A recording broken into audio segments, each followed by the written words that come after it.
കുട്ടി എത്ര കാലമായി ഞാനിങ്ങനെ പുറകെ നടക്കണേ? തന്റെ നടത്തത്തിന് സ്പീഡില്ലാത്ത എന്റെ കുറ്റാണോ? അങ്ങനല്ല, എന്റെ പരിശുദ്ധമായ പ്രണയം കുട്ടിക്ക് മനസ്സിലാകുന്നില്ലേ? പരിശുദ്ധായ പ്രണയം? എടാ താൻ എന്നാ ആദ്യം എന്നെ കാണുന്നേ? ഇന്നലെ ബസ് സ്റ്റോപ്പിൽ വെച്ചിട്ട്. അപ്പോഴേക്കും പ്രണയം മുട്ടിട്ട് പോവാണിഞ്ഞോ?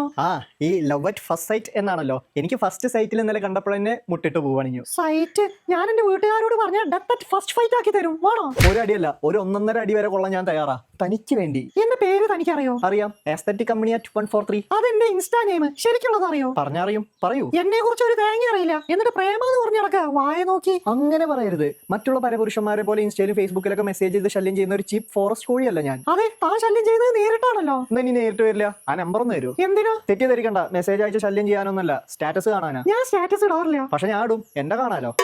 ഇതൊരു ഇടങ്ങറായല്ലോ. ശല്യം. കുട്ടി അങ്ങനെ പറയരുത്. എന്നെ പോലെ ഒരു ഡീസന്റ് ആയിട്ടുള്ള യുവാവ് ഈ താലൂക്കിൽ വേറില്ല. പുകവലിയില്ല, മദ്യപാനില്ല, സിഗരറ്റ് വേലില്ല, വെള്ളമടിയില്ല. അളിയാ കൂടുണ്ടോ? ഇല്ലടാ, കഴിഞ്ഞു. പോടാ. അവന് തേങ്ങാപ്പൂള് ചോദിക്കാൻ കണ്ട നേരം. അപ്പൊ ഞാൻ പറഞ്ഞു വന്നത്, യാതൊരുവിധ ദുശ്ശീലങ്ങളില്ലാന്നേ.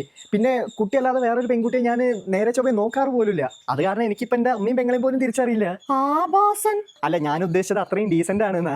കുട്ടിക്കറിയോ, എന്റെ പേര് ദിനേശ് എന്നാണേലും കൂട്ടുകാരന്മാർ എന്നെ കളിയാക്കി വിളിക്കുന്നത് ഡീസന്റ് ദിനേശ് എന്നാ. അത്രയ്ക്ക് ഡീസന്റാ ഞാനേ. ശരി, ഡീസന്റ് കഴിഞ്ഞോ? ഞാൻ പോട്ടെ. അങ്ങനെ പോവല്ലേ? സംശയം ഉണ്ടെങ്കിൽ എന്റെ ഈ നെഞ്ച് ഇവിടെ നെഞ്ച് കീറി കാണിക്കാം. അവിടെ ഹൃദയത്തിന് പകരം താനായിരിക്കും. കാണിക്കണോ? കാണിക്കട്ടെ. അതൊന്നും കാണിക്കണ്ട. പിന്നെ എന്ത് വേണം പറയൂ. I am ready for anything. സ്നേഹത്തിന് വേണ്ടിയല്ലേ. എനിക്ക് എന്റെ സ്നേഹം തെളിയിക്കാൻ മുട്ടിയിട്ട് വയ്യ. എന്നാ ഇനി അധികം മുട്ടണ്ട.